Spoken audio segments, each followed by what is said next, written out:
A very good afternoon to all. I would continue from where Anirban just finished. That's a post-enucleation adjuvant chemotherapy for retinoblastoma. It's not a single case, I'm just presenting as a general series. So all of us know that group A, B, C and most of the Ds can be saved with other modalities of treatment.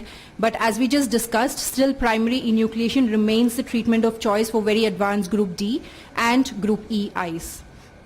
Most of the times when we inform the parents that we have to go ahead with enucleation, the most common question that's asked is enucleation the end of treatment for my child? So the answer is clearly yes and no. Yes for some children, no for some others. So if we look into the data, about 40% of the children die, and most of these with retinoblastoma, and most of these deaths are in Asia and Africa. So if you look, why do they die? They die because they have high risk invasive retinoblastoma, where it can invade the layers of the eye itself, choroid, optic nerve, and sometimes it can extend outside the eye as well, the orbital retinoblastoma, which I think Dr. Honawar is going to speak next. So what is the significance of this high-risk retinoblastoma?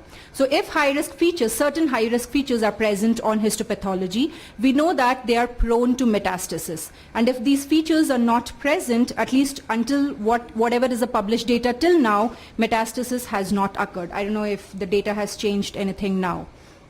So what is high-risk retinoblastoma?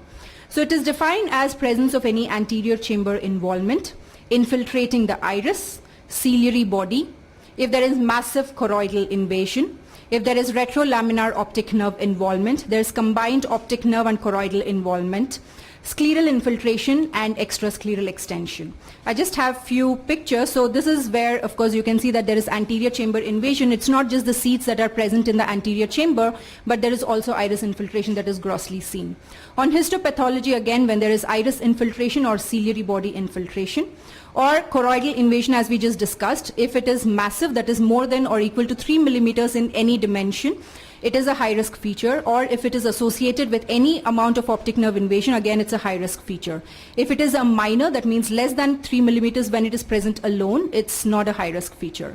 And optic nerve invasion, whenever we see, there are 4 things that we see. So if it is prelaminar or laminar, it is not high risk if it is present alone, but if it is associated with choroidal, it is high risk. And if any of the post-laminar or the cut section is involved, then it is high risk feature. And of course, presence of scleral and extrascleral extension is a high risk feature.